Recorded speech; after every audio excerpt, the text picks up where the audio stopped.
പുറത്തിറങ്ങിയ സെന്തൂര പാണ്ടി എന്ന ചിത്രത്തിൽ തമിഴ് സിനിമയിലെ പ്രശസ്തനും പ്രിയങ്കരനുമായ നായകൻ വിജയകാന്തിനൊപ്പം വിജയെ കാസ്റ്റ് ചെയ്യാൻ അദ്ദേഹം തീരുമാനിച്ചു. യുക്തി ലളിതമായിരുന്നു.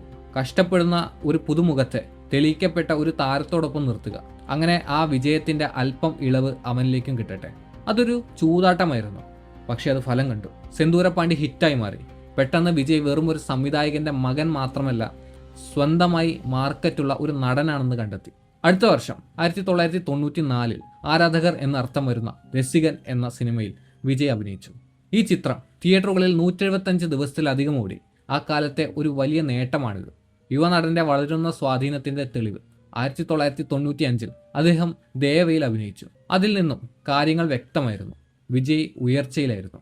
എങ്കിലും വഴിത്തിരിവായത് 1996 പുറത്തിറങ്ങിയ പൂവേ ഉനക്കാകെ എന്ന ചിത്രമാണ്. അതിന്റെ അർത്ഥം നിനക്കായി പൂവേ എന്നാണ്.